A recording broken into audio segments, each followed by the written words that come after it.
New season. Home opener. Guess what happens? Whammo! Their franchise quarterback is gone. So they got a decision to make, huh? Sure, it's too soon, but they bring in the kid. And with a thing and a thing and a boom, he's got him into the playoffs. Divisional finals.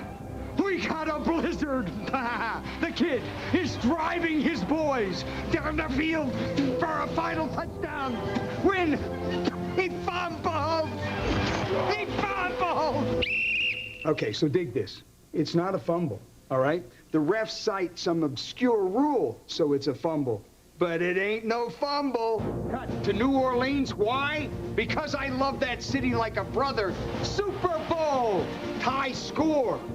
Timex running drive. And the kid, huh? Marches his boys right into field goal range. They kick. Will it? Won't it? It does. They win. They win. They're champions of the freaking world, man. And it could really happen. Next. Oh, come on, not the goons, man. Come on. I haven't even told you about the sequel. The sequel, man. Every year, man. Every year. Are you ready for some football? Put the pedal to the metal and somebody's fear. Tonight, the NFL kicks it into high gear. The Pats close the curtains on the Steelers show. Now they're back home with Lombardi in tow. You better sit down, strap in and hold tight. It's always full throttle on Monday night. Come on and hit it. Come on and get ready. Are you ready for the football? The Monday Night Party. It's the Super Bowl season. We're gonna rock it. Players at the ready. Al and John at the mic. All my rowdy friends are here for Monday night. It is a hot, late summer evening in New England. Temperature in the mid-80s as you look at downtown Boston, 30 miles to the north. And now, Foxboro, brand new Gillette Stadium, opening night of the regular season for the world champion New England Patriots. A $325 million beautiful facility. They've been tailgating. They raised the championship banner, and now they await for a 42-year-old franchise. They're Super Bowl champions for the first time. The New England Patriots coming out onto the Gillette Stadium turf. I'm Al Michaels. Welcome to Foxboro. What a way to begin our 33rd season of Monday Night Football. This is the 50th different venue. The world champion Patriots, the Cinderella team, against the Pittsburgh Steelers. Last year in the AFC Championship game, the Patriots went into Pittsburgh and won the game 24-17 on the strength of their special teams. They ran a punt back for a touchdown and a blocked field goal back for a touchdown. We'll see what happens tonight. You know, it's appropriate because it's symmetrical. In 1971, they opened up the old stadium next door. It was then known as Schaefer Stadium. The Patriots play the Oakland Raiders. John Madden was the coach of the Oakland Raiders. He opens up that stadium. He opens up this stadium. I hate to remind you, though, the final score was 20-6 Patriots. I know it, but I was really excited that day. I mean, it was our opener, but nothing like the excitement here tonight. This crowd has been giving this team a standing ovation for over an hour. This is more like a Super Bowl celebration than an opening day. No question about it. Now, as far as tonight's game is concerned, besides playing a lot better on special teams, what's the key to a Steeler win? I think they have to make Cordell Stewart comfortable. And the way to do that, I've always said the best friend of a quarterback is a good running game. I think Jerome Bettis has to run. I think Cordell Stewart has to run. Last time they played, their receivers had trouble getting open against press coverage. They have to be able to get open. Now, as far as New England is concerned, we talked about them being a Cinderella team. No bigger Cinderella story for an individual than Tom Brady. Super Bowl MVP comes out of nowhere. He says, I don't want to be a one-shot wonder. What do you think? I think that he was great last year. I mean, the last time that I saw him play was in the Super Bowl, and he was tremendous. He took a big step last year, and he's going to have to continue and take a bigger step this year. We're ready for some football. What a way to begin. Pittsburgh against the world champions.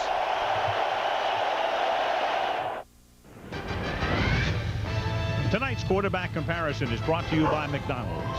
Last year, Pittsburgh's Cordell Stewart set a team record for completion percentage and established career highs in passing yards and quarterback rating. New England's Tom Brady also set a franchise record for completion percentage, and along with Stewart, was voted to the AFC Pro Bowl team. Anybody got a ball and tee? Are you ready for some football? One champion teeing up another. Tom Brady and the Super Bowl champion Patriots against Jerome Bettis and the Pittsburgh Steelers. Kickoff coming up. ABC Sports welcomes you to the following presentation of the National Football League. Do we have any video of the coin? What a facility. And to think that 4 years ago, Robert Kraft had announced that the Patriots were moving to Hartford, Connecticut. But that deal came apart. And then this became a privately financed stadium. And Robert Kraft was on the field before the game welcoming the crowd. And the biggest hand was for the fact that the stadium was privately financed and no personal seat license fee. And then these fans appreciate, you know, I've never seen an owner appreciate as much as Robert Kraft was tonight. And then we talk about standing ovation. I think Robert Kraft went on and he gave a big talk, and I think he got a standing ovation for about 15 minutes. A lot of ovations, as there is the owner of the New England Patriots. And right now, Nick Carter to sing the national anthem.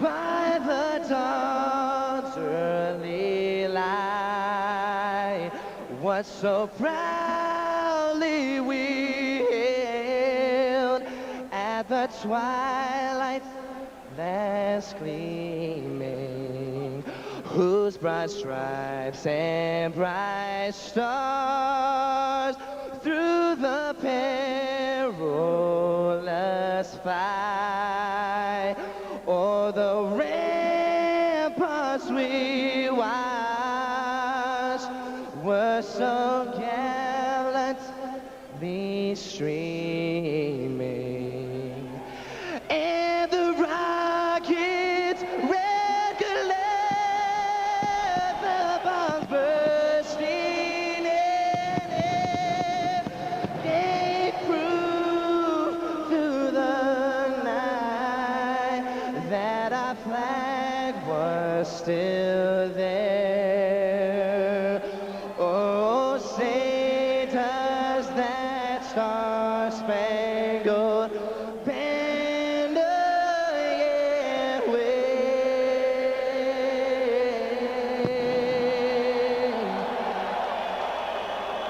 for the land of the free and the home of the brave.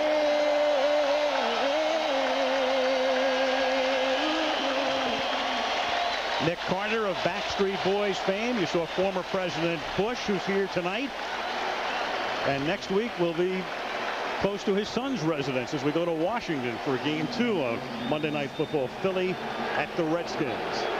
But tonight, a rematch of the AFC Championship game at brand new Gillette Stadium. The Super Bowl champions opening at home. And let's go down to the field and check in with Melissa Starr. Well, the Steelers have waited 8 months for this rematch. Bill, when your players and coaches talk about the AFC Championship game, they say you were out-toughed, out-physical, even intimidated. How do you reverse that tonight? Well, it's an opportunity, Melissa. This is the first game of the 16-game season. We're going to have to be physical tonight.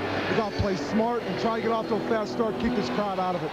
Jerome Bettis was leading the NFL in rushing when he suffered the groin injury in the first week of December. He said it has been a long, long road to recovery. Is he the same player that he was before the injury? Oh, I think he is. He had a good preseason. He actually got a little bit better with each game. He's ready to go tonight. He's looked good. He's looking forward to this game. Bill, thanks. Al, the Steelers players I've talked to said they know they can't win a ring with a win tonight, but there's nothing like knocking out the champs.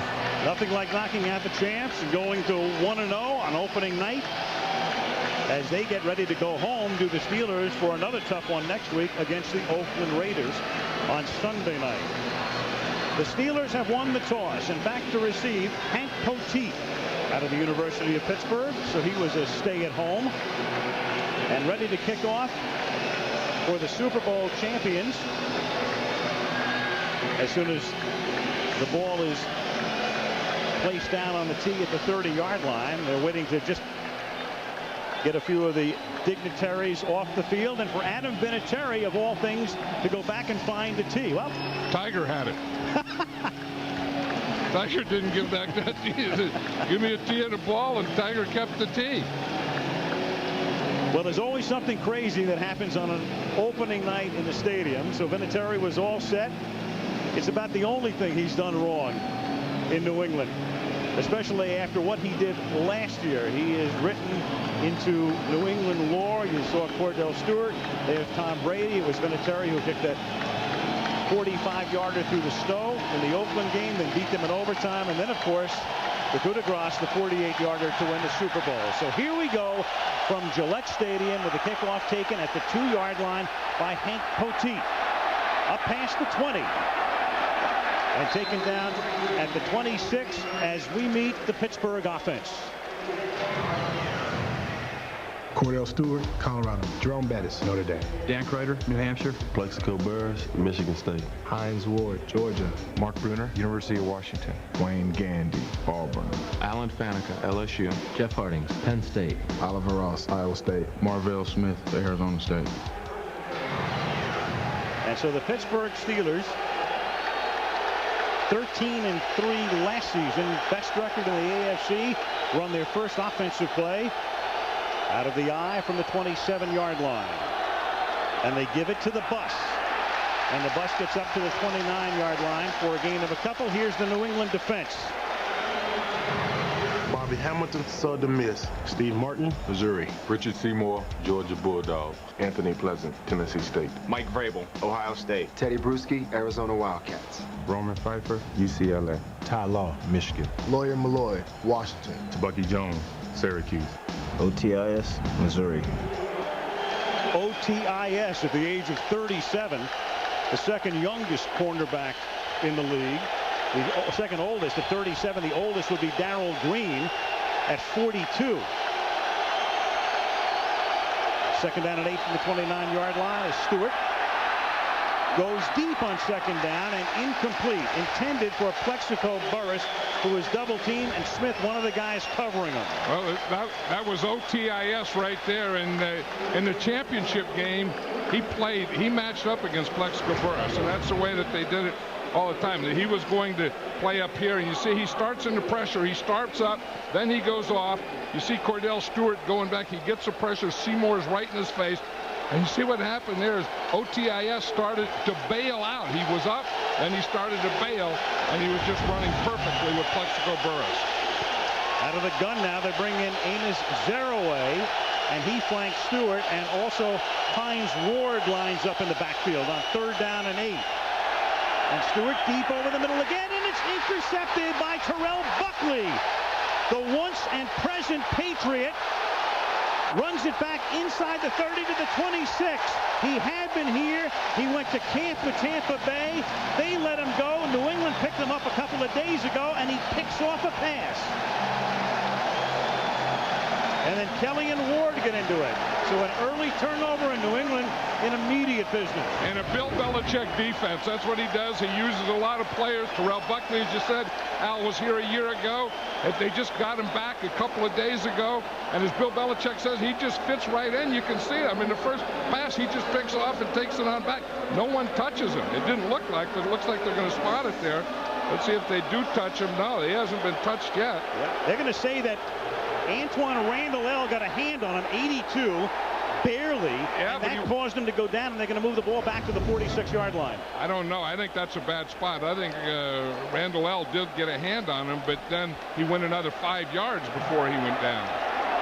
That's 42 career interceptions for Terrell Buckley, T-Buck. And Cordell Stewart isn't getting off to a comfortable start. First down from the 46, and Tom Brady with a play fake under pressure, and he's forced to throw it away because of pressure from new Steeler James Farrior. Here's the New England offense. Tom Brady, Michigan Wolverines. Antoine Smith, Houston. Mark Edwards, Notre Dame. Troy Brown, Marshall. David Patton, Western Carolina. Christian Fourier, Colorado. Matt Light, Purdue. Joe Andruzzi, Southern Connecticut State. Mike Compton, West Virginia University. Damian Woody, Boston College. Kenyatta Jones, South Florida. A lot of familiar names and faces. Both teams returning almost all of their starters as Antoine Smith takes it to the 40. Here is the Pittsburgh defense. Aaron Smith, Northern Colorado. Casey Hampton, Texas. Kimo Von Oelhoffen, Boise State. Jason Gilden, Oklahoma State. James Farrior, Virginia. Kendrell Bell, Georgia. Joey Porter, Colorado State. Ted Scott, Maryland. Lee Flowers, Georgia Tech. Brent Alexander, Tennessee State. Dwayne Washington, NC State. Steelers #1 last year in total defense, meaning they gave up the fewest yards in the league. Patriots out of the gun, out of the spread on 3rd and 4, and that's incomplete. Intended for Donald Hayes, who was covered by Dwayne Washington. And so it's... I'll tell you, that was great coverage by Dwayne Washington. I mean, there's nothing that Brady has to throw here. Just watch Washington. He's up, and he's in tight coverage, and he's taken away the inside. And then they try and go inside, and there's no place to go. I mean, I think the definition of open, now some quarterbacks will throw and have a thin definition of open. That was a no definition of open in any way there. The left footer, Ken Walker, to punt. And he sends that one into the end zone. So after the Buckley interception, the Patriots cannot capitalize. Pittsburgh will get it back at the 20. 2 minutes, 3 seconds into opening night. Being brought to you by Madden NFL 2003 from EA Sports. It's in the game. By Ford, no boundaries. Budweiser, delivering beer at its best with a crisp, clean, and refreshing taste known only to the king of beers. And Charles Schwab, there's never been a better time for Charles Schwab. Charles River, downtown Boston, 30 miles to the north. I don't think there's anyone riding down the river tonight, are they? I think they're all here. Nobody in any of those duck boats tonight. Been here for 3 days, and I think everyone in this whole New England area is a Patriot fan. Unbelievable buzz surrounding this game and the opening of the stadium. First down from the 20. Cordell Stewart, who had his last pass intercepted, has this one picked off. Mike Vrabel, the former Steeler, in his second year in New England, picks it off. And so 2 minutes, 9 seconds into the season, the look on Bill Cowher's face said it all. Stewart has already thrown 2 interceptions. And I don't know what Cordell Stewart is reading there. He threw the other one to Terrell Buckley on that one, and you just see Vrabel was just in his zone. I mean, there was nothing tricky about this one. Vrabel, the outside linebacker who at one time played for the Steelers, he's just going to drop back. You see, he gets a little bump. He's right there in his zone, and Cordell Stewart throws it right to him.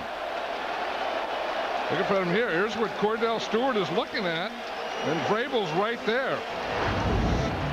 I don't know. He's a little nervous, I think, Cordell Stewart is. He has to be. It's 2 picks and 3 throws, and now Brady spins, and they set up the screen to the fullback, Mark Edwards. Some nice moves. The helmet gets loose, and Edwards takes it all the way down to the 14-yard line.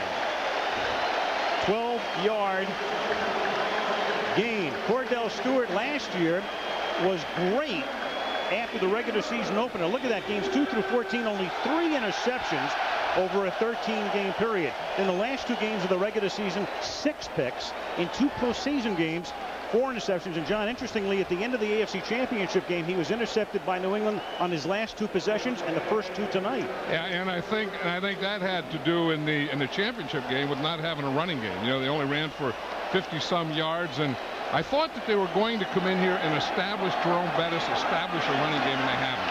From the 15, Brady going for the end zone and incomplete, but a flag is down. Tony Corrente is the referee tonight. It was a first down play. The indication is a hold. Defense. And that's a defensive holding, so that's going to be an automatic first down. 5-yard penalty, automatic first down. And it's going to move the ball just inside the 10, making it a 1st and goal. It's Chad Scott holding. You look, as Chad Scott is right here, and you see what he did. I mean, he just grabbed right off the bat. There's no arguing about that one. I know last time they played, they thought they had to take Troy Brown away, and in the second half of the game, they doubled him all the time. This time they said, we're not going to let Troy Brown get away, but you can't let him not get away by grabbing him. 1st and goal from just inside the 10. Brady throwing too high. Jason Gilden in coverage on the play. Daniel Graham, the tight end, their #1 draft choice out of the University of Colorado. Last preseason game, Graham scored 2 touchdowns. They thought they had him going. That's a good play fake there. Look at the time that he has, and Graham just doesn't get open. Jason Gilden is pretty good. You know, you always think of him as a sacker, a pass rusher, but he's a complete linebacker. He plays the run very well, and he is, we know that, a good pass rusher, but also, as we saw there, he's a good pass cover. 2nd and goal, and that draw play is sniffed out and smelled out perfectly by Casey Hampton, their #1 draft choice last year out of Texas, and Antoine Smith is thrown back for a loss. Did you see Troy Brown in there? I don't know how he got sandwiched in there. It looked like he was going to motion and got caught someplace that he wasn't supposed to be. When you have a big guy like Casey Hampton in there and you're a little wide receiver, you don't want to be messing with. Here's Casey Hampton here, the nose tackle. And again, he's taking a little slant to the left, gets right by Compton and comes back. Now what the heck Troy Brown was doing there, I have no idea. 3rd down and 4. Porter gets taken out of the play, and the pass is incomplete in the end zone. Troy Brown looks for a flag, and there's a flag down at the line of scrimmage. It has nothing to do with what happened in the end zone. Chad Scott covering Troy Brown, but a flag down at the line of scrimmage. Tell you one thing, so far the defensive backs are playing a lot better than the wide receivers in this game. A couple cases Offside. They're running better patterns. Defense, number 55. Jump in the neutral zone at the snap. 5-yard penalty. Repeat, 3rd down. You can see Porter, who's very fast, trying to beat the snap count that time. They were able to take him out of the play, and we'll take another look at it. Well, Porter's right here, and again, as you say, Al, they're trying to, in a pass rush situation, they're trying to beat the snap count, you know, to get that step on that big offensive tackle, in that case, Matt Light, and he got the step before the ball was snapped. They have to respawn it back at the 14. Now on 3rd down, they bring in J.R. Redmond. They take Antoine Smith out of the game. J.R. Redmond is not only a good pass receiver, but he's a very good pass protector and good at picking up blitzes. Ball at the 9-yard line after the penalty. It is 3rd down and goal. Brady hanging in the pocket, then throws a flag down. It is juggled and it is dropped by David Patton. But a flag is down. The coverage that time by Dwayne Washington. And that's going to be right there. The flag is in the end zone. If it's against the Steelers, that'll put the ball in the 1-yard line. Holding, defense, number 20. This will be a 5-yard penalty. Automatic first down. Well, it wasn't pass interference. He called holding, which means that he had a hold right here before the ball was thrown. But if the ball is in the air, then that would be pass interference. He's saying that hold occurred before the ball was in the air, so there's defensive holding, which would be a 5-yard penalty and an automatic first down. 1st and goal inside the 5-yard line. The season is 3 minutes 59 seconds old. The Steelers have had 2 interceptions and 3 penalties. Bill Cowher wants to go back to the hotel, get back on the bus, and start all over again. Yeah, well, the last thing Bill Cowher said before the game started to Melissa is they want to get off to a good start and take the crowd out of the game. Anything but with a touchdown to Christian Foria, the tight end.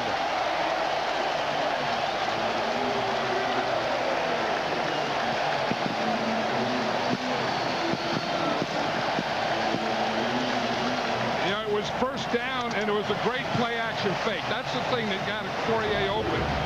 Watch this fake that Brady does. He fakes, and then he goes down, holds the linebackers, and Fourier is wide open. You want to get him to come in and bite on that play fake. Then if they bite on that play fake, then there's no one there to cover the tight end. So the Steelers are down 7-0, and also Kendrell Bell, last year's Defensive Rookie of the Year, came limping off to add injury to insult. Vinatieri now for the point after out of the Walter hold. And with 10:57 to go in the first, the Patriots didn't capitalize on the first pick, but do on the second. 7-0 New England.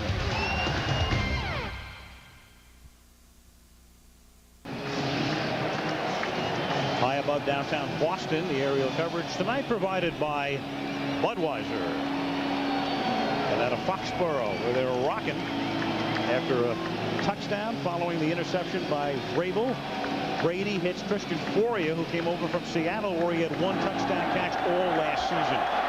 Vinatieri's kick this time fielded by Lee Mays at the 8-yard line, and Mays gets taken down up at the 27, the rookie out of the University of Texas at El Paso. Let's watch that touchdown again. You're going to see Foria's right here, and you get a good play action into here, but you're also going to get Lee Flowers steps out a little. He gets picked right here. Now let's watch it here, and you see him come out. You see that little pick as he comes right there. You see he comes in, the wide receiver comes from the outside. Right there, Flowers gets picked off and gets bunched in there. And that's why Foria was wide open. The combination of a little pick plus the play pass. Now the Steelers' third possession begins with Bettis tackle for no gain. The Steelers have now run 5 plays. A 2-yard run, no gain, an incomplete pass, and 2 interceptions. And the one thing that we were talking to Jerome Bettis last night, he said, last time we played the Patriots, they got me before I could get started. They were getting into the backfield and getting me behind the line of scrimmage before I could get up, ahead of steam. And that's exactly what they did on that play. And he comes out of the game, and in comes Amos Zeroué and Chris Tuamato Ma'afala. Who is the fullback? Zeroué is the tailback on 2nd down and 10. Stewart to the air again. Deep again. And incomplete, but a flag is thrown. Hines Ward covered by Ty Law and Lawyer Malloy in the area. And that was the same combination that they used, the same matchup they used in the championship game. We were talking about on the other side how Otis Smith was always going to cover Plexico Burress, and then that would leave Ty Law is always going to be on Hines Ward. Defense, number 24. Automatic first down. I think Hines Ward got one here because the coverage. Ty Law is a great cover corner, and he's up there in tight coverage. You see him get the little bump there, but as Hines Ward stops, he expects him to keep going. As Hines Ward stops, Ty Law runs right into him, and the ball's in the air. And it's worth 23 yards. It's 1st and 10 now as they spread it out. Empty backfield. Stewart, quarterback draw. Trips on his own man, and Richard Seymour will get credit for the tackle. Seymour, an emerging star, defensive tackle, 2nd-year guy out of Georgia. And he played that perfectly because that was an open backfield. The only guy there was Cordell Stewart. I think he was thinking run all the way. But watch Seymour. He's right here. He feels that, and he stays right there with him, stuffs his offensive lineman. That's a heck of a play. Watch him the way he just manhandles his guy right there, and there's no place for Stewart to go. For Stewart to trip over the feet of Oliver Ross, the right guard. 2nd down and 13 now from the 46-yard line. Cordell hangs in the pocket, throws over the middle. This is Ward, breaks a tackle at midfield and takes it down to the 43-yard line, a little short of the first down, tackled by Roman Pfeiffer. Let's check in with Melissa. Al, Steelers linebacker Kendrell Bell, last year's NFL Defensive Rookie of the Year, came into tonight's game with a left ankle sprain. You saw him limp off the field after the Patriots touchdown. Official word from the team, he re-aggravated it. His return is questionable. Al, he had 9 sacks last year. Melissa, and you could see it when he came off the field. His body language said, I can't believe I did this again. I know that we were talking to Bill Cowher last night. He says this year he's going to use Kendrell Bell as a 3rd down rusher, but he didn't plan to do it in this game because of the injury. 3rd and 1, out of the gun, fake toss, and then Cordell thrusts himself across the 40 for a 1st down.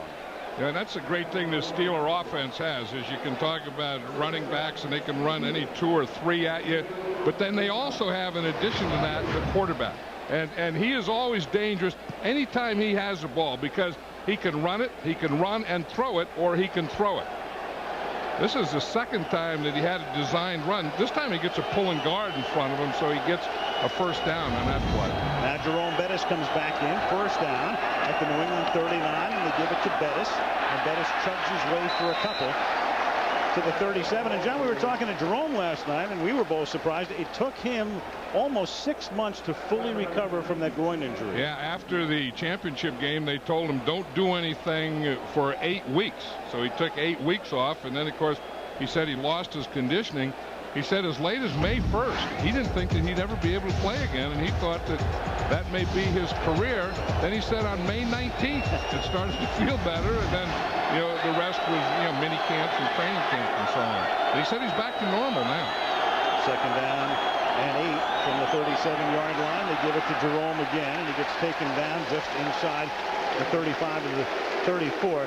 Teddy Bruschi makes the stop. Not only was Bettis hurt last year, but think about it. He's been in the league for now 10 seasons. Most carries before the age of 30. Emmitt Smith leads that list. The retired Barry Sanders, and there is Bettis. You know, and that's an amazing list of players. I mean, you know, and you know, it's can you play, can you run in a game, can you run in a season, can you run in 2 seasons, 5 seasons, 10 seasons. These are the guys that have done it year after year after year. He's also battling asthma as well. Hot night, 3rd down and 5. And the pass from Stewart right on the money to Antoine Randall-El. Great looking rookie, number 2 pick out of Indiana, where he was a quarterback. And now they're making him a receiver. He picks up 10 right here. Another slash, another guy who can run, catch, and throw. And I think he's just going to be the wide receiver. And they like him in a slot because they can do a lot of things from him. I mean, just here you see he just runs an out pattern, a great cut there. And then just as he gets his break, Cordell Stewart gives him the ball. But I think you're going to see a lot of him running reverses and a lot of trick plays in addition to just being a pass receiver. Tower loves him from the 24. They give it to the bust. He tries to cut it back inside and picks up a hard-earned 3 to the 21. You know, don't you just get the feeling, body language-wise, that Cordell Stewart is calming down now and getting more comfortable? You know, he started out, he was throwing to guys that weren't there, and he was throwing to the Patriots, and now you get a little running game going. They're getting a little, you know, rhythm in their offense, and I think that their offensive coordinator, Mike Mularkey, is doing a good job of play calling here on this drive. Well, there's no doubt. And the big play, I think, was that penalty to at least advance them to almost midfield. And then he's taken over, and now a more conventional look to this drive. 2nd down and 7 from the 21-yard line.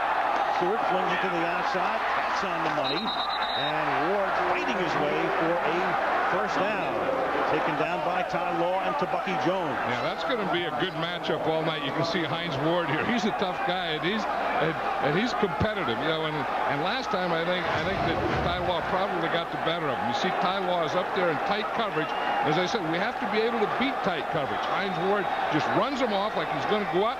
Boom, and he just stops. Cordell Stewart hits him perfectly. Mike Mularkey, the offensive coordinator. Tom Clements is also the quarterback coach, and he made a big difference with Cordell last year. Pro Bowl season for Stewart. 5 minutes to go in the period. The ball is at the 13-yard line with Ward in motion. Fake draw to the outside. Ward gets free again, breaks a tackle, and goes in. He broke a Ty Law tackle as he took Law to the other side of the field and gets in for the touchdown. You know, that's a way to get away from tight or press coverage is you go in motion. They put the guy you want to throw to in motion. And that time, Hines Ward, as you said, started out on the right. He goes all the way across, and then he runs an out on the left side. Watch him. Here he is. Here he is at the end of motion now. He'd started over on the right side. You see Ty Law gets over there a little late, but more importantly than late, a little deep, and more importantly than that, he misses a tackle. Came up a little gimpy. We'll keep an eye on him. Todd Peterson, the new place kicker, well-traveled one, formerly with Kansas City among other teams. Knuckleballs that one through. And Cordell on that drive, 4 of 4 for 42 yards. They go 74 yards and tie it up in Foxboro. North Carolina in prime time. Well, Bill Belichick who, of course, did such a masterful job last year and for a number of seasons. Assistant with the Giants, the Jets, even here under Bill Parcells, head coach at Cleveland for 5 years. Just watched his defense get taken to the cleaners. Yeah, and he's talking to Ty Law, who was beaten for the touchdown there in Heinz Ward. And again, it was motion, and he got a little late jump and got over there late on the other side. This is Deion Branch running it back from the 5-yard line up to the 34, the rookie from Louisville, with 4:44 remaining now in the opening quarter in Foxboro. 7-7. Are you ready for some football? And we will be, a week from tonight, we'll be in the nation's capital, the Eagles, traveling down to meet the Washington Redskins, who won yesterday over Arizona. Raiders Steelers Sunday night in Pittsburgh is the ESPN game coming up this week. And now the Patriots have it from their own 34-yard line. 1st and 10 with the game tied at 7. Brady operates from the shotgun. Gets chased out. Throws over the middle. Short gain. And that's Kendrell Bell back in the game, who takes down Troy Brown. And John, Pittsburgh couldn't have gotten off to a worse start tonight with 2 picks, but they've survived. Well, you know, we said that Cordell Stewart had to get comfortable in those first couple drives. He wasn't comfortable at all. He's throwing an interception. You think, oh, geez, that this thing, you know, if it goes on, it's going to be terrible for them. But then they got it stopped, and they got the pass interference. That kind of helped them.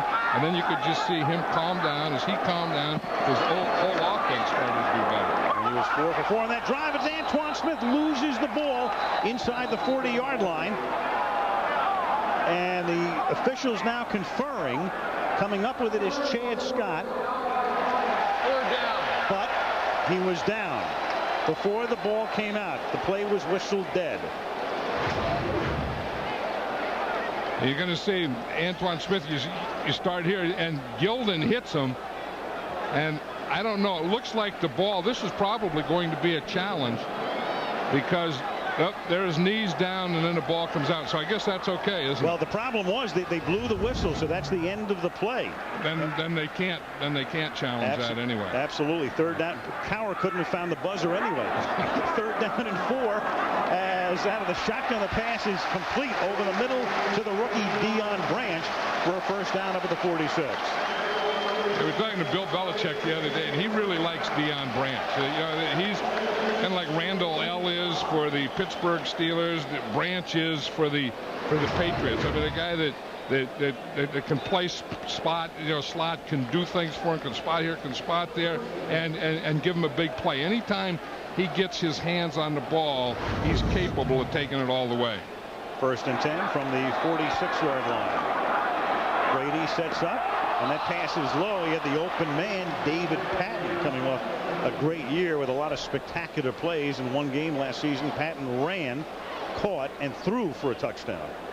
And you know, the thing that really impressed me about Tom Brady is what he just did there. You know, you watch him, and he's a big, tall guy, but he's not slow. He has a quickness in his release that when he sees something, the ball is out of there. And that was a perfect example of it the last play.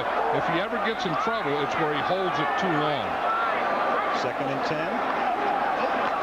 Toss back to Smith, the ex-Buffalo Bill, running through the defense. Flag is down.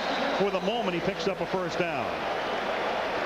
You know, you watch Antoine Smith on television or something, or on tape, and he doesn't look as big as he is. But when you get up next to him and you watch him in practice, this guy is a big guy. And again, when he gets his shoulders square and turned up field, he can run over a whole bunch of guys. 6'2", 232 is Antoine Smith. This penalty, though, is against New England, negating a 12-yard gain. Holding, offense, number 44, 10-yard penalty. Repeat, 2nd down. Fullback Mark Edwards. Yeah, and he was on the end of the line. He's going to line up. Here's Mark Edwards right here, and you're going to see him hold Joey Porter here. You see there, and that's where they're going. They're going to the outside. See that left arm up there? Left hand, left arm, then right hand, right arm. He got the double dip and his helmet. Left hook, right cross, the whole thing. Yeah, and then the helmet goes flying off there. You got to get some kind of ticket for that or something. The ticket was the penalty, making it 2nd down and 17. From the 38-yard line, they set up the screen, and it's to Cam Cleveland, one of 3 tight ends in the ex-Saint. That's one position they really upgraded. They got Cleveland, they got Foria, who scored the touchdown and used their #1 pick on Dan Graham. Yeah, and that was one of the areas that Bill Belichick thought. I mean, he likes his defense and what his defense did last year, and he thought that in the offseason that he had to upgrade his offense, and that was one of the areas. And wide receiver, we were just talking about, Donald Hayes, who he got, and we're talking about Deion Branch, and he feels that he has upgraded his offense. He still hasn't got the running back. Remember, he tried to sign Jamal Anderson and didn't. Right, Anderson wasn't in shape. 3rd down and 16, 4-man rush. Brady, the only guy he can find is J.R. Redmond, and that's a short little gain up to the 42-yard line and brings in the punting group. That was third and 15. I mean, there wasn't much he was going to do about that except to get a better position for his punter. Darn, they hit the umpire. More and more guys will today run patterns against that umpire. Umpire tonight, Darrell Jenkins, getting hit after the punt that time, fielded by Antoine Randall L. at the 23-yard line off the foot of Ken Walter. Under a minute to play in the first quarter in Foxboro. 7-7. Aerial coverage provided by Budweiser. Start the second quarter. Al Michaels, John Madden, Melissa Stark. 7-7. And on first down, the Pittsburgh Steelers begin with a little toss back to Zeraway, and Zeraway picks up just a yard. Well, a lot of little twists here at Gillette Stadium. A replica of a lighthouse. How more New England could you get? A replica of the Longfellow Bridge. And when Robert Kraft got the go-ahead to build this stadium, he said, I'm going to put in all of the little twists and all of the accoutrement and make it as fan-friendly as I can. Beautiful, beautiful facility.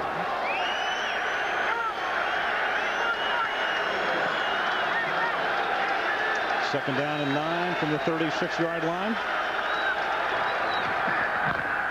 Stewart flings it to the outside. This is Randall L., the Indiana rookie, who takes it up to the 44, a little short of the first down. We're talking about Randall L. and the type of things that they can do with him, and we saw him just run a pass pattern, and then on this last one, it was just a screen pass. It was just a wide receiver screen. And this time, without a huddle, Stewart tries to shoulder his way for a first down. And we'll see where they spot it. And a scrum breaks out. And that's a key. He has to get over the line, over the yard line right here, probably the yellow line that he has to get over. And let's see whether the ball is over that line. I would guess that that's a first down. What they did is they just come up there with no snap count. I mean, he just comes up there. It's one of those things that he just gooses the center when he's ready to go, and then he's reading that defense, and he sees he doesn't want to go in the middle. He didn't want to go to the left, so he kind of picked that right to find a soft spot. Now he has to get beyond the white line to the yellow line. As I looked at the spot on the field here, I think he did. And he does. First down. You know what I'm finding interesting right now, John, is that Jerome Bettis has been in and out of the game, but out right now. Zeraway has been in on first down. Still is. Bettis on the sidelines right now with his helmet off. I don't think that Jerome Bettis is 100% in a lot of ways, and I think that they're probably trying to just get as much out of him in this game as he can, and maybe if he does have something, maybe save it for that third and fourth quarter. And they do like Zeraway. First and 10. They fake it to Amos, and then Stewart going deep and incomplete. Burris blanketed by Otis Smith. Cordell Stewart there reminded me of a Brett Favre, where you don't have to have your feet in position to throw deep. Numbers through the first quarter. Neither team able to establish a running game. And the 2 turnovers for Pittsburgh, one wasn't costly, the other led to the New England touchdown. And probably the biggest play for the Steelers was that pass interference against Ty Law. And the Steelers said they wanted to run inside and run downhill, and they sure haven't been doing it. Second down and 10. This is a team noted through the years for running under both Chuck Noll and Bill Cowher, and Bernard Holsey makes the tackle right there.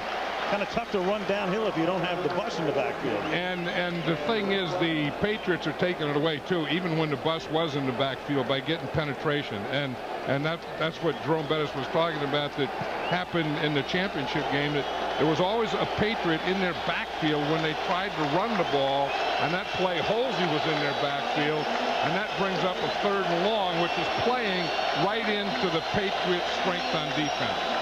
From the 46-yard line, Stewart from the shotgun.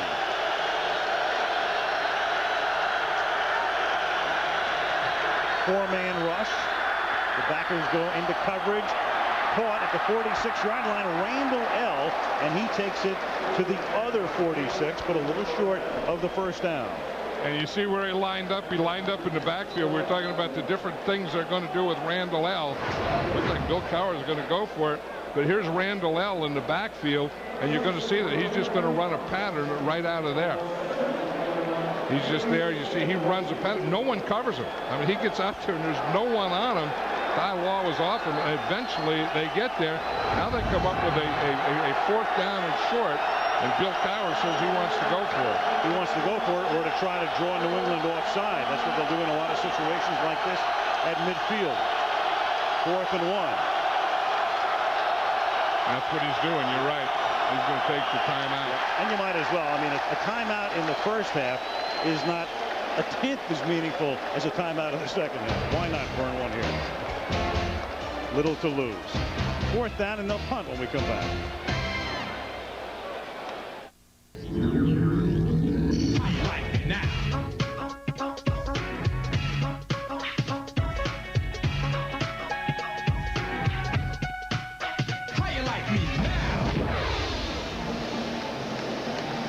Opening night, well, kind of the official opening night. They've had soccer games here, they've had concerts, they had preseason games, but this is the real opening night. I think the Rolling Stones were here the other night, weren't they? They were. There's some leftover stuff here.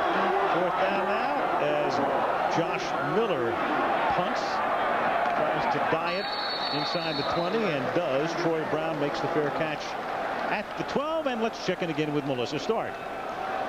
It is hard to imagine a high school that has enjoyed a better year than Sarah High School, located just outside of San Francisco.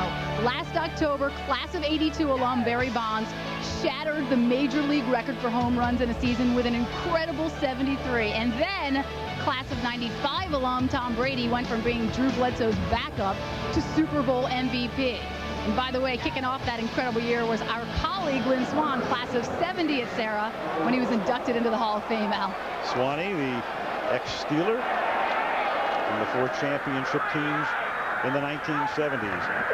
From the 12, with an empty backfield out of the gun, they spread it out, and the pass is caught by Cam Cleland, the tight end. Gain of 8 up to the 20-yard line, tackled by Farrier. Can I add a guy to that group that didn't, sure. I don't know if he had anything to do with anything. John Robinson, my old buddy. Was the Sarah High School grad? Yeah, sure, that's your area. Yeah, San that's Mateo, right, California. San Mateo, and then Greg Jeffries went there, and so there's a lot of great players that have come out of Sarah High School. Pats hurrying it up on 2nd down and 2, and the pass is caught up at the 24-yard line by Deion Branch. I don't know where John Robinson fits into that thing. I mean, he's the head coach at UNLV now. We're talking about guys, all-time home run champions and guys winning Super Bowls and all that. But as a guy, he fits in with that. And a pretty good coach. I mean, he has some great years in the Rams. Yes, he did. Okay, as a guy and a coach, he fits in with that group. 1st and 10 up at the 25-yard line. Working without a huddle, spreading it again. Brady surveying. Brady going deep. Coverage is great. Chad Scott, step for step with David Patton. Brady last year on the bench when the season started. Drew Bledsoe got hurt, and then, as you see, the rest is history. The youngest quarterback to ever win a Super Bowl. Joe Namath had held that mark along with Joe Montana. They were exactly the same age, the two Joes, and then Brady put his name into the book. No huddle again. 2nd down and 10 up at the 25-yard line. Brady throwing to the outside to Donald Hayes, the big receiver, the former Carolina Panther at 6'4" and 220, tackled by Joey Porter. There's Charlie Weiss. He's the offensive coordinator, and he's trying to change the pace here or get a new or different rhythm by going no huddle. You see, he can call the play right into Tom Brady's helmet, so Tom Brady can just say what Charlie Weiss says to him. He can call out. 3rd down and 1 from the 34. Now Brady looking right and then throwing over the middle and knocked down, swatted down by Joey Porter. Yeah, the coverage has been great. I mean, as I said earlier, you just get the feeling on a lot of these routes that the defenders are running the route better than the offender is. Watch Joey Porter. Watch Joey Porter right here as he's coming across. He was just step for step on that one. And New England forced to punt. Ken Walter. Wobbly kick, but fairly deep. Fielded at the 25 by Antoine Randall. And the former Indiana quarterback takes it back to the 34-yard line. Now Chatham making the tackle. 9:37 left in the half. Game time. They come with Bill Cowher. What people was he riding with? Did he have a whole bunch of people following him? Lafitte Pincay and Angel Cordero are there. I know that. The 34-yard line, Jerome Bettis is back in the game. The fake to him. Stewart throwing, and the pass is caught along the far sideline, pulled in by Hines Ward. Yeah, we were talking about the press coverage, and the Steelers are doing a good job against it. Now, what is it? As we see it here illustrated, where the corners come up tight and they bump the receivers right on the line of scrimmage. This is what they did so well in the championship game. And then that throws the timing off, and then Stewart wasn't able to get the ball to his wide receivers in any timing. Tonight they're doing a lot of different things like motion and moving guys around, getting Randall in to get rid of that presser tight coverage. It looks like the real game. Amazing. 1st down from the 49. Here's Bettis. Big hole through the middle, and Bettis, who had carried only 5 times for 10 yards, and there's that little dance that he does after a big play. 16 yards, 1st down. And that's what he was talking about that he wanted to do is to run the ball downhill or straight in this area, not to go to the edges. Here he gets a good lead block. He gets a good lead block right there. Look at this hole. I mean, you could drive, I think I could drive my bus through that thing. When you get that, you see a good block on Teddy Bruschi. Teddy Bruschi didn't step up. He stepped sideways. The middle linebacker has to step up to fill the hole. When he sits and waits, then that's going to happen when Bettis gets the ball. And Stewart quickly over the middle to the 25-yard line. They rarely go to their tight ends, but this time they hit Bruner. Mark, an 8-year guy who was their #1 pick in '95, tackled by the former Jet Victor Green. Well, and Mark Bruner's the type of guy that goes with a running game because he's such a good blocker. And when he was injured last year, they really missed that because he's sometimes when they run the ball, he's like having an extra tackle in there. In fact, Bill Cowher was saying that he thinks that he's the best blocking at tight end in football. 2nd and a deuce from the 25. 7.5 to go in the half. Long count from Cordell. Pressure's on. Escapes.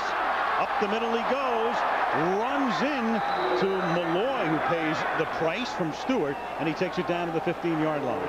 Malloy was loading up for that hit, too. He was, anytime that quarterback gets past the line of scrimmage, they know that it's open season, that guy, and Malloy just loaded up everything he had, and Stewart gave him everything he wanted. In the meantime, Tabucky Jones and Victor Green are both still down. 4,000? Unbelievable. That's like less than that. 1st down after the timeout, and the pass is incomplete. Intended for Hines Ward, and a flag is thrown. Ty Law with the coverage. That is a heck of a matchup. I mean, that's one of the things that if you were here at the stadium, you could just watch that matchup between Ty Law and Hines Ward all day because they've been going at it physically, they've been going at it verbally, and every pattern that they run. Number 24. As a foul occurred in the end zone, The ball will be placed at the 1-yard line. Automatic first down.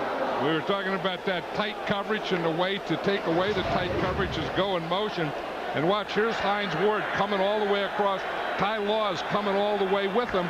But you see, he has to play off him. And then as he comes up, Hines Ward runs right by him. And what they do is they take away that tighter press coverage by putting the guy in motion. Now with 3 tight ends and the bus trying to work his way into the end zone. And there's a flag down. There's a flag down at the 1-yard line. Prior to the snap, false start. Offense, the left tackle. 5-yard penalty. Repeat, first down. Bill Cowher says, what? Or who? His left tackle is Wayne Gandy. He knows who that left tackle is. Now, if it's Wayne Gandy, it would be right here. I mean, that's who they call. See if he moved. Oh no, he didn't move. No, I didn't see any twitch or any move. That's getting off the ball very well. And that's a bad call if that's on Gandy. And the bearded one has a right to yell at that. I would too. First and goal from the 6. Stewart under pressure, avoids the sack, and then gets back to the 7. That's still a loss of 1. Let's go back again and take a look at the penalty. You know, as an old coach and as an old lineman and as an old line coach, you always teach your guys to get off on the ball. You know, get off on the ball. Get off when the ball snaps. I think Gandy does that perfectly. I mean, to me, he gets off just as the ball is snapped. I mean, watch this. Watch the ball being snapped. He moves perfectly. There was no movement on that offensive line. I think the Steelers' 2 biggest plays, though, have been the pass interference calls, haven't they? Both against Ty Law? No question. Second and goal. The other one got them started on their touchdown drive. Now they hope to culminate this drive with another 6. Stewart flushed out, throws to the back of the end zone and doing a toe dance, but out of bounds was Plaxico Burress. He couldn't get down with possession. Yeah, and that's where a guy like Cordell Stewart is so tough on you that you have to keep him in the pocket. Then if he gets out of the pocket, he can still run the ball or throw it. You see him out here? He's out there now. He still has the ball. He can still throw it. Plaxico Burress comes down with his left foot, and his right foot is out. He knew where he was, and he got up in the air, and as he was coming down, he tried to get that right foot back in, but he couldn't do it. So that makes it 3rd down and goal now from the 7-yard line. Meantime, 6:09 left in the half. Zeraway and Fuamato Ma'afala in the backfield. Stewart under center. Cordell to the right side. The pass is caught, but taken only to the 1 by Fuamato Ma'afala, tackled by Roman Pfeiffer.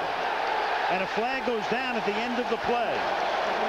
And if you wonder what the Steelers were going to do if there was no penalty here, they were going to kick the field goal.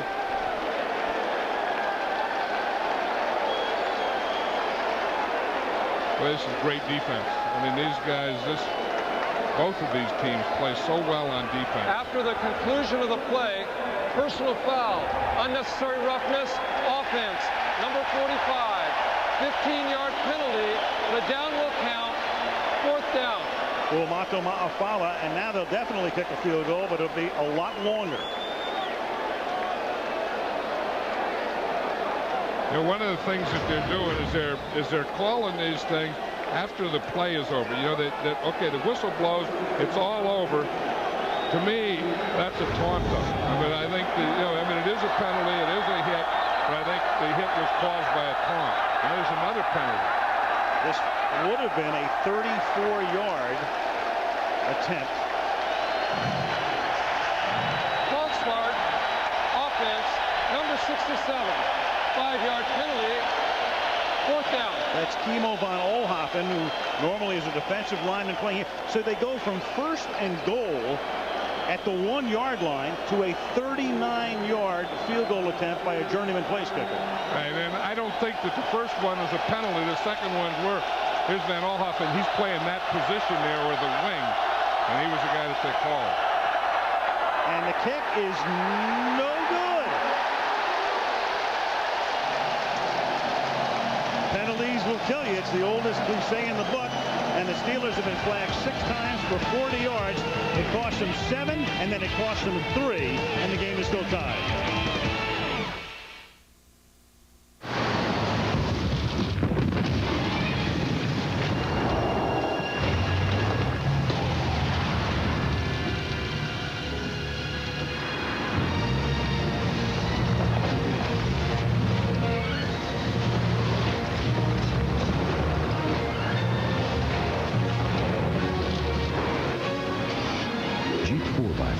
They even make paved roads feel safer. This Friday, everyone's getting lined up. The rookie. Man, I got a patch on my head. You got it looking like 101 down me. The veteran. Things gonna be real smooth like Gary Coleman. The owner. Can't sell my shop. Here go your money back. You gonna take this money. Run! The hustler. From the producers of Soul Food and Men of Honor, Barbershop. Rated PG-13. Starts Friday.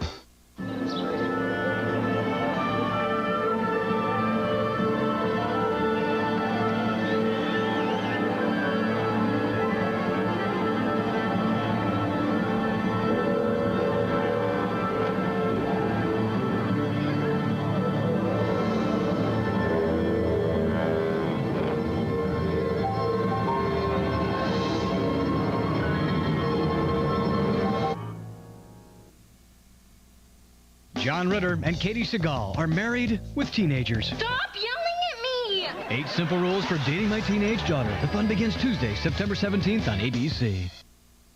It is stylish, it's provocative, it's mysterious and daring. Don't miss the premiere of television's hottest new drama. It's called Push, Nevada.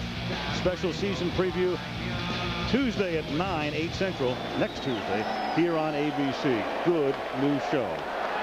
I've had a few pushes in Nevada in my time, but that's another story.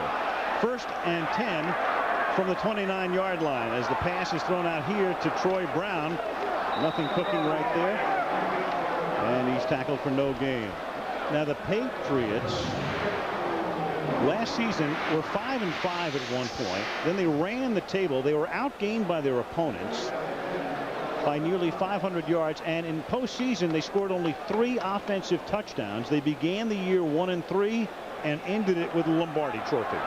2nd down and 9 as Brady in the pocket throws, and they utilize the tight end again. That's Cam Cleveland up to the 40-yard line. I was watching in practice the other day, and again they're going no huddle here, and this is the thing that Charlie Weiss, our offensive coordinator, is just trying to get some pace going, or a different pace going here. But anytime that they put Cleveland in, they throw to him, because he's going to be, he's not a blocker, he's not a big guy, but he's going to be their pass receiving tight end. Keywords if he stays healthy. Only 4 rushes tonight. Antoine Smith with all of them for only 9 yards. Every other play a pass play. And here comes the 18th pass, and that's caught out here by Brown for just a very short gain, and then he gets taken out of bounds by Gilden. A couple of Pro Bowlers having at it. You see how quickly Tom Brady gets that ball. I mean, that's, you know, if you say what is his strength, what does he do best, I think it's what we just saw there. Get in the shotgun. He feels very comfortable here. Get in the shotgun, get the ball in your hands, and get rid of it. Watch how he does it here in real time. Boom, up, out. You know, there's no chance no rusher's going to get there. Very clean. Brady on what will be their 11th consecutive pass, and that is complete. It's caught by David Patton for a 1st down at the Steeler 45-yard line with 3:48 on the clock. Isn't this something? Just a minute ago, the Pittsburgh Steelers were on the 1-yard line, and now the Patriots have the ball going the other way. Ebb and flow. And you see Patton here. He just runs a hook to the inside, and then the ball isn't there, so he slides to the outside. From the 45, 1st and 10, out of the gun. On what would appear to be a 12th consecutive pass attempt. And Brady slings it to the sideline, and that's caught again by David Patton. Run out of bounds by Chad Scott. Yeah, we're talking about Charlie Weiss, the offensive coordinator, how he started to call the plays, going no huddle here like the Patriots are doing. And it has, I think it's taken the Steeler defense out of a little rhythm, but it's given the Patriots and Tom Brady a great rhythm. All short stuff for Brady. He's thrown 20 passes tonight for 85 yards. He's completed 14, so a little more than 4 yards per pass attempt. On 1st and 10, that one is incomplete. Crowd wants a flag, and they don't get it. Deion Branch, the intended receiver, covered by the linebacker Porter. And one of the things we talked to Bill Belichick the other day is, and he of course coached at Cleveland, so he had played against Cowher and the Steelers a lot. He said one thing you can't do with their defense is stay in a base offense, because their whole defense is structured to play a base offense. So you look at the formations that the Patriots are giving the Steelers, and they're giving them problems. 3-man rush, pass is caught, and it's Porter who knocks down Cleveland. So once again, they go back to the tight end, and Cleveland has now caught 4. And they don't even huddle up. Everyone just stays in their same position. Although Cleveland was on the left side, now you see him. He's coming over to the right side.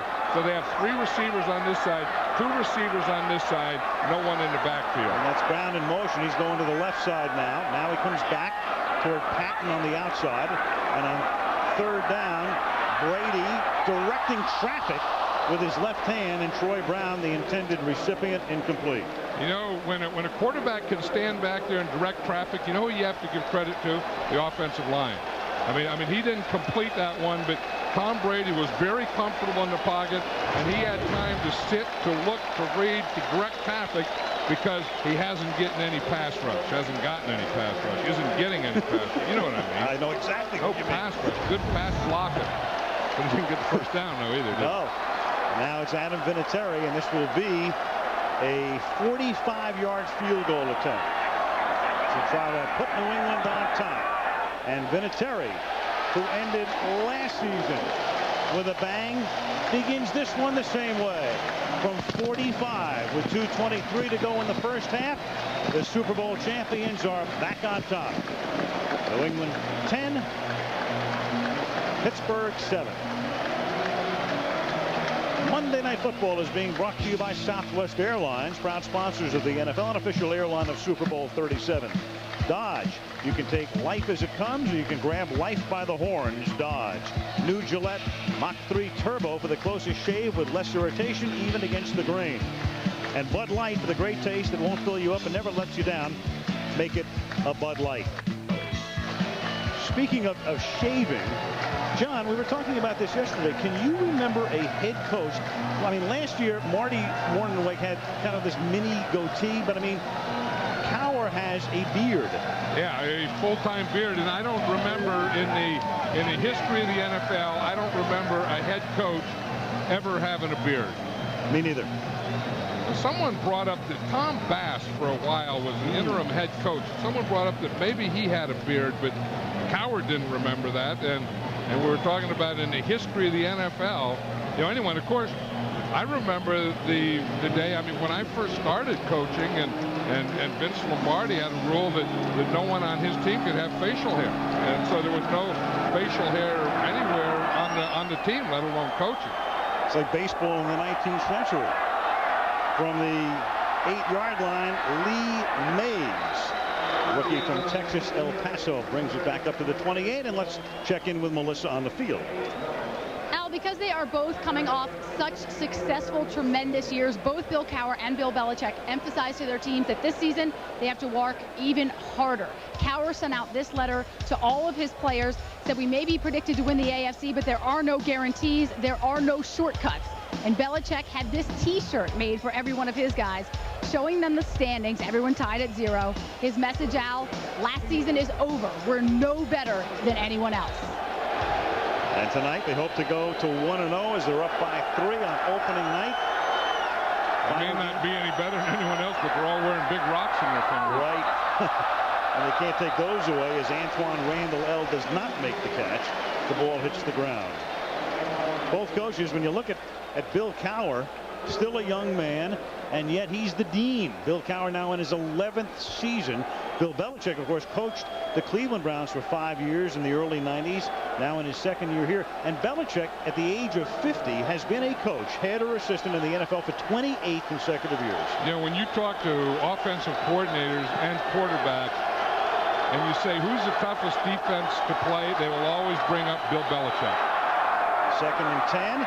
And this is Burris, who spins out of a tackle, and that nets him a first down up at the 39-yard line as the clock ticks down to the 2-minute warning. Steelers on the move after Burris makes his first catch of the night. New England up by 3.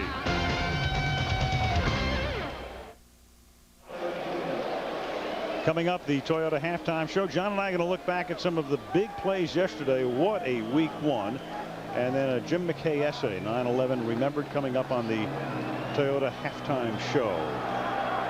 The bearded one and his quarterback down by 3. First down, 2 minutes to play in the half from the 39-yard line. Pittsburgh with 2 timeouts available.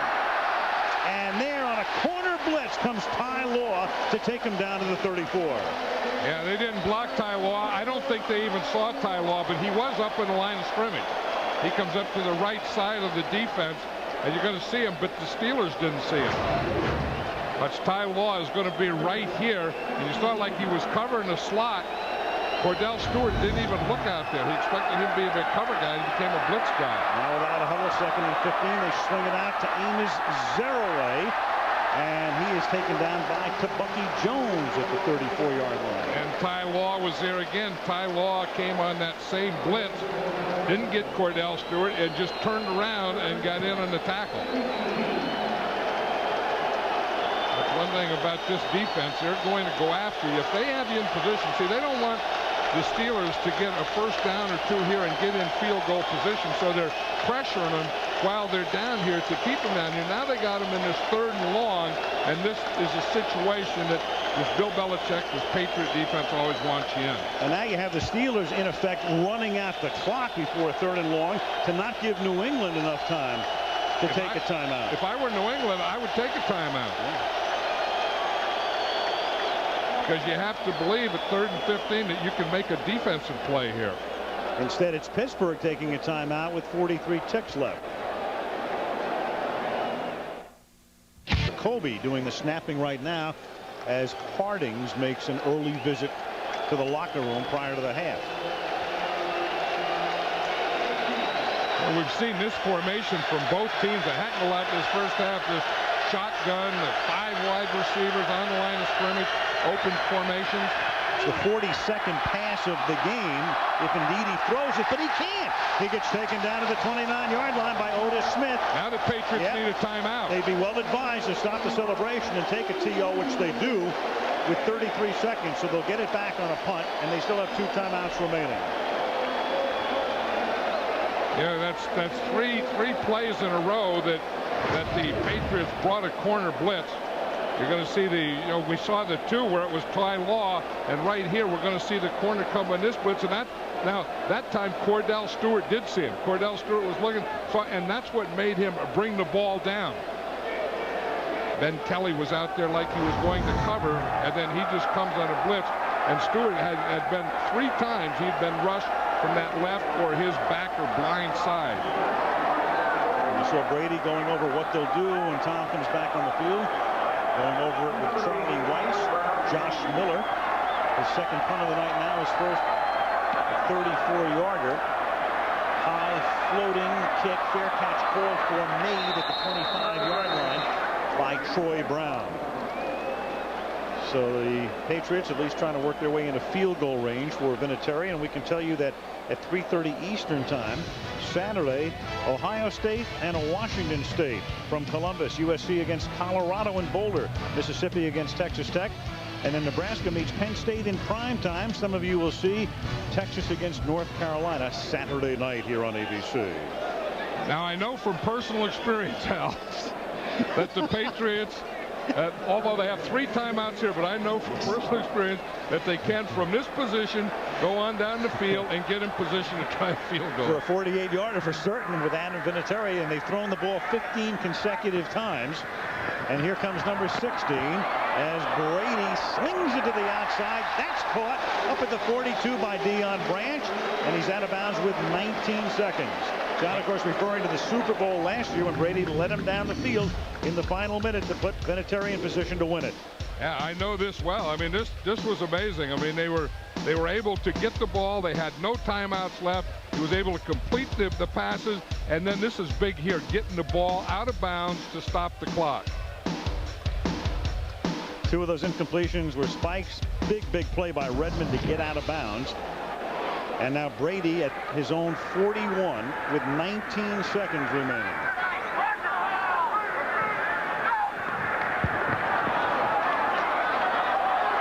Brady. And it's incomplete. Try to get it to J.R. Redmond. You know, John, I have to think everybody makes it into a black and white situation. And of course, you know, Brady let him down the field. Vinatieri kicks the field goal. What a genius he would have been had he had one picked off. No, but more power to him. I mean, I was just thinking, you know, of the odds with no timeouts and have to drive the length of the field. It's starting there. I mean, maybe 10 to 90% chance. And of course, then they did it. They hit a little check down. They got out of bounds. They did all those things. And what I would have done wasn't what they did, but what they did was right. They got a field goal, and they won the Super Bowl, and they're packing the Lombardi Trophy around. And they had the hottest field goal kicker in the world at that point to bring it home. Now Brady has to pack it in, and he's taken down at the 39-yard line, and the Patriots will now just let the clock run out. So they can't advance it deep enough for Vinatieri, and that is the end of the first half on opening night at Gillette Stadium. With the score, the New England Patriots 10 and the Pittsburgh Steelers 7. Let's check in with Melissa. Well, Cordell Stewart got off to a shaky start. 2 interceptions on the first 3 passes. What were they doing, and how'd you get it under control? I don't think there's anything they were doing. We just was, 2 bad balls, and our defense did a good job on the first one. We weathered the storm, Melissa. Right now, it's a 10-7 ball game. Right now, I think we've taken our best shot. We got to come out here and play this half. We got to make some plays. We can't get down here to 1-yard line, come away with no points. Well, thanks. All right, thank you, Melissa. They did indeed weather the storm. We'll look back at some of the highlights from week 1. Jim McKay will have an essay on the Toyota halftime show coming up when we return after this message from the NFL and the words from our ABC stations.